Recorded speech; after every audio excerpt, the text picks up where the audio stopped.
여러분, 우리가 믿는 주님은 영광을 받으시기에 합당하신 분이십니다. 여러분, 그것을 믿으십니까? 오늘 우리는 이 본문을 따라서 깊은 수월까지 찾아와서 우리를 구원해 주신 주님께 두 가지 영광을 돌리는 기도를 하나님께 드렸으면 좋겠습니다. 하나는 말씀입니다. 또 다른 하나는 예배입니다. 말씀에 대한 기도는 주님, 나에게 당신의 말씀을 가르쳐 주셔서 내가 언제나 진리의 길로 행하여 당신께 영광을 돌리게 하옵소서, 이렇게 기도하셨으면 좋겠습니다. 그리고 두 번째 예배에 대해서는 주님, 분주한 나의 마음을 하나로 모아서 주님만을 향할 수 있게 하시고 그것을 통해서 나의 예배를 받으심으로 영광을 돌리게 하여 주옵소서 하고, 이렇게 두 가지 기도 제목을 가지고 오늘 새벽에 함께 영광을 돌리는 기도로 주님께 나아갔으면 좋겠습니다. 오늘 우리가 함께 읽은 시편 86편의 저자는 명확히 다윗입니다. 이 시가 시작될 때에 표제에 테필라 레 다비드, 그러니까 다윗의 기도라고 우리에게 알려주면서 시작하기 때문입니다. 그러나 그가 어떠한 삶의 정황 속에서 이 시를 작성하고 있는지는 우리가 알 수가 없습니다. 다만 우리가 알 수 있는 것은 그의 마음이 끝도 없는 수월의 그 밑에 그 깊은 밑바닥까지 처박혀 있다가 가장 높으신 하나님의 영광이 직접 내려오셔서 그를 건져내셨다는 사실입니다. 다윗은 이 비교도 할 수 없는 하나님의 놀라운 영광을 이렇게 표현하고 있습니다. 우리 8절에서 9절 다시 한번 읽어보겠습니다. 8절 9절입니다. 주여, 신들 중에 주와 같은 자가 없사오며 주의 행하심과 같은 일도 없나이다. 주여, 주께서 지으신 모든 민족이 와서 주의 앞에 경배하며 주의 이름에 영광을 돌리리이다. 아멘. 여러분, 우리는 하나님의 이름에 영광을 돌리는 이 다윗의 놀라운 언어를 통해서 우리의 영광의 방향이 어디로 향해야 할지 알 수 있습니다. 여러분, 다윗은 하나님의 위대하신 왕권을 노래하고 있습니다. 그렇습니다. 하나님은 왕 중의 왕이십니다. 그 어떤 것과도 비교할 수 없는 가장 높으신 것이 바로 하나님의 영광인 줄 믿습니다. 여러분, 하나님은 하나님이십니다. 자, 그렇다면 다윗은 그 어떤 점에서 하나님 당신의 영광은 비교할 수도 없습니다, 오직 주님만이 하나님이십니다 라고 이렇게 찬양을 하고 있을까요? 어떤 경험을 했기 때문일까요? 우리 10절을 보시면 우리가 그것을 알 수 있습니다. 10절 다시 한번 읽겠습니다. 시작.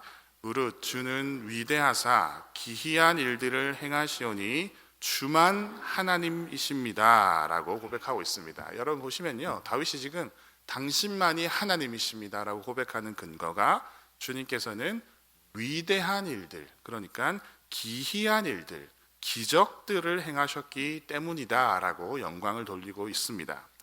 여러분, 그렇다면 다윗이 경험한 이 기적이 무엇인지 우리가 생각해 볼 필요가 있겠습니다. 우리 13절에 보시면 다윗이 어떤 놀라운 기적을 경험했는지 우리가 알 수 있습니다. 우리 13절도 한번 읽어보도록 하겠습니다. 이는 내게 행하신 주의 인자하심이 크사 내 영혼을 깊은 스올에서 건지셨음이니이다. 아멘. 여러분 보십시오. 다윗을 향해 행하신 영광스러운 그 기적은 어떤 것이었냐면 깊은 스올에서 다윗을 건져내신 은혜였다라고 이야기하고 있습니다. 여러분, 영광의 하나님이 가장 높이 계신 분이라면 이 스올은 그와 반대로 가장 아래에 위치한 장소라고 할 수 있습니다. 여러분, 성경에서 표현하고 있는 스올에 대해서 설명을 드리자면 그것은 맹렬한 진노의 불이 불타고 있는 곳입니다. 신명기 32장 22절. 그리고 그것은 무덤입니다. 시편 30편 3절. 요나가 물고기 뱃속에서 바다 끝까지 내려가는 경험을 했을 때 이렇게 표현했습니다. 내가 스올의 뱃속에 있었다라고 이야기했습니다. 요나서 2장 2절입니다. 무엇보다도 깊은 수월로 내려가면 다시 올라오지 못합니다. 올라올 길을 찾지 못합니다. 그래서 욥기 7장 9절에 보면 이렇게 표현을 하고 있습니다. 구름이 사라져서 없어지는 것처럼 스올에 내려가는 자는 다시 올라오지 못할 것이다. 그러니까 올라가는 길을 찾지 못한다는 뜻입니다. 그래서 이사야는 죄로 인해서 스올에 처박혀 있는 그 비참한 상태를 이렇게 표현하기도 했습니다. 내 영화가 스올에 떨어졌으며 내 비파 소리까지로다. 구더기가 내 아래에 깔려 있고 지렁이가 나를 덮었도다 라고 표현하고 있습니다. 그러니까 상상해 보시면 굉장히 끔찍하고 역겨운 장면입니다. 구더기가 아래에 깔려 있는 장소가 스올이고, 그리고 지렁이가 나를 덮고 있는 이 역겹고 비참한 상태가 바로 스올에 떨어진 자의 상태입니다. 그러니까 이렇게 뜨겁고 비참하고 역겹고 지하 끝까지 위치하여서 올라갈 희망이라고는 전혀 없는 상태에서 영광의 손이 맹렬하게 내려와서 다윗을 건져 올린 것입니다. 여러분, 다윗은 그것을 기적이라고 표현했고 우리는 그것을 구원이라고 부릅니다. 여러분, 우리는 예수님을 통해서 구원을 선물 받았습니다.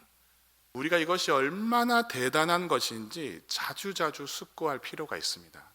여러분, 생각하면 할수록 위대하고 놀라운 것이 바로 예수 그리스도를 통한 구원입니다. 여러분, 예수님이 없는 우리의 원래의 상태가 어디였을까요? 우리의 원래의 주소는 바로 스올입니다. 그랬던 것입니다. 여러분, 스올은 영혼의 진짜 죽음입니다. 성경은 진영 밖의 어두운 곳에 던져지는 상태를 스올로 표현하고 있습니다. 둘째 사망의 해를, 그 진짜 죽음을 스올의 상태로 표현하기도 합니다. 로마서 6장 23절에서 죄의 삭슨 사망이라고 말씀하는 것처럼 죄의 근본적인 원인이 바로 사망의 근본적인 원인이 바로 죄입니다. 여러분, 스올에 떨어졌다는 것은 전적인 사망, 절대적인 사망을 의미하고 그 사망의 원인이 바로 죄라는 것입니다.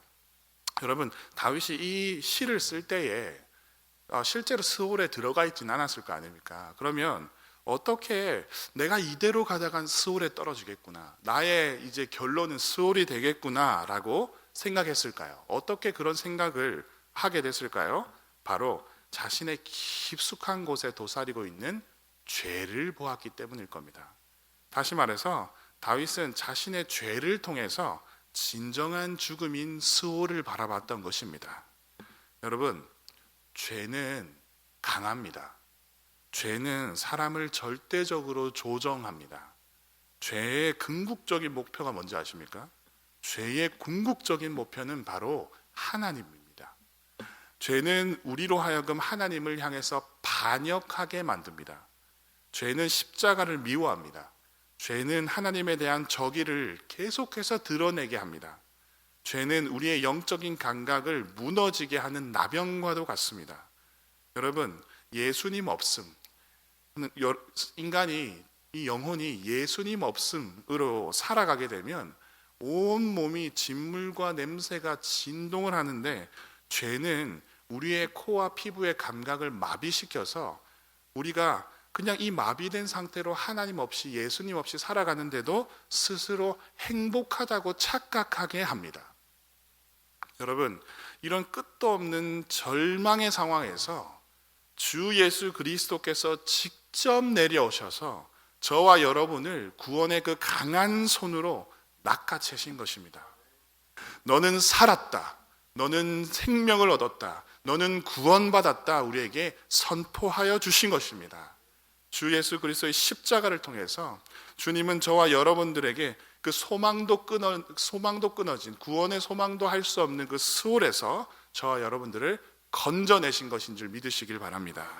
이제 우리도 다윗처럼 이렇게 고백할 수 있습니다. 이는 내게 행하신 주의 인자하심이 크사 내 영혼을 깊은 스올에서 건지셨습니다. 여러분, 자신이 스올로부터 구원을 받은 하나님의 사랑을 아는 사람은 12절처럼 고백을 할 수 있습니다. 우리 12절 함께 고백하도록 하겠습니다. 주 나의 하나님이여, 내가 전심으로 주를 찬송하고 영원토록 주의 이름에 영광을 돌리오리니. 여러분, 내가 전심으로 주를 찬양하고 영원토록 주님의 이름에 영광을 돌리겠습니다. 따라서 지금부터 천국에서 우리가 영원토록 우리가 할 일은 주님을 찬양하고 주님께 영광을 돌리는 일인 줄 믿으시길 바랍니다. 자, 그렇다면 여러분, 수월까지 찾아오신 영광의 주님께 우리는 어떠한 기도를 통해서 영광을 돌릴 수 있을까요? 우리의 목적은 이제 영광을 돌리는 것이며 하나님을 찬양하는 것입니다. 그 구체적으로 우리가 오늘 이 말씀을 따라서 이 새벽에 두 가지 기도의 제목을 가지고 하나님께 영광을 돌려보겠습니다. 자, 그러면 우리 11절입니다. 우리 11절도 마지막으로 한번 읽겠습니다. 시작. 여호와여, 주의 도를 내게 가르치소서. 내가 주의 진리에 행하오리니 일심으로 주의 이름을 경외하게 하소서. 아멘. 여기서 다윗이 주님께 두 가지 요청을 합니다. 주님께 첫 번째 어떤 요청이냐? 가르치소서입니다. 가르치소서. 자, 첫 번째 영광을 돌리기 위한 이 다윗의 요청은 당신의 길을 나에게 가르쳐 주십시오라고 요청을 하고 있습니다. 그러니까 스올로 가고 싶지 않습니다. 올바른 길로 가고 싶습니다. 진리의 길로 가고 싶습니다. 나에게 당신의 길을 좀 가르쳐 주십시오라고 표현하고 있습니다. 달리 표현하면 어떻게 될까요? 주님, 당신의 말씀을 가르쳐 주옵소서입니다. 여러분, 우리는 주님의 말씀을 배움으로 인해서, 주님의 말씀을 묵상하고 배우고 양육받음으로 인해서, 그리고 예배 중에 하나님께서 우리에게 선포하시는 그 말씀을 우리의 마음에 심음으로 인하여서 우리가 진리의 길로 행하고 스올을 뒤로 할 수 있습니다. 영광을 돌릴 수가 있습니다. 주님이 가르치시는 이 길은 결코 우리를 스올로 인도하지 않을 것입니다. 자, 두 번째 다윗이 요청하는 것은 여기 표현으로는 일심으로라고 표현을 하고 있습니다만, 원래 다윗이 이제 원어적으로 우리가 봤을 때는 내 마음을 모아 주십시오, 모으소서라는 의미입니다. 그러니까 세상의 이쪽 저쪽으로 향하고 있던 나의 마음의 방향을 한 곳으로 모아달라고 지금 요청을 하고 있는 것입니다. 내 마음을 모아서 어디로 향하게 기도하고 있습니까? 주님의 이름을 경외하도록 하여 주옵소서라고 하고 있습니다. 내 분주한 마음들을 모아서 주님만을 향해서 경외하도록 나의 마음을 모아 주십시오입니다. 경외한다는 것은 하나님의 이름을 두렵게 생각한다는 것입니다. 여긴다는 것입니다. 하나님의 이름이 두렵게 선포되는 현장은 바로 예배입니다. 그러니까 두 번째 영광을 돌리기 위한 다윗의 요청은 나의 마음을 모아서 내가 주님을 향해 진정한 예배자가 되게 하여 주옵소서라고 기도하고 있습니다. 여러분, 주님을 두려움으로 예배하는 자는 결코 스올의 길로 빠지지 않을 것입니다. 사랑하는 여러분, 만약 우리가 죄 가운데 계속해서 살았다면 우리의 결론은 참혹하고 역겨운 스올입니다. 그러나 주님은 우리를 깊은 스올까지 찾아와서 우리를 건져내셨습니다. 우리가 주님의 이름을 찬양하고 영광을 돌리는 데에 이보다 더 마땅한 이유가 어디 있겠습니까? 오늘 우리 이 말씀을 따라서 우리 주님께 영광을 돌리는 두 가지 기도를 함께 드렸으면 좋겠습니다. 말씀과 예배입니다. 말씀에 대해서는 주님, 당신의 말씀을 나에게 매일매일 가르쳐 주옵소서 기도하셨으면 좋겠습니다. 또 다른 하나는 주님, 나의 마음을 모아서 하나님만을 예배하는 예배자가 되게 하여 주옵소서, 이렇게 영광을 돌리는 기도를 하나님께 드렸으면 좋겠습니다. 여러분, 이제는 스올과 우리의 사이는 동이서에서 먼 것처럼 영원히 관련이 없어졌습니다. 대신 우리는 주 예수 그리스도를 통해서 천국을 소망하는 자들이 되었습니다. 우리는 천국으로 인도하는 그 말씀과 또 우리를 항상 우리가 천국에서 하나님께 드리게 될 그 예배를 통해서 우리 그 기도 제목을 삼고 우리 하나님께 기도하면서 하나님께 영광 돌리는 오늘 이 새벽이 되기를 축복합니다.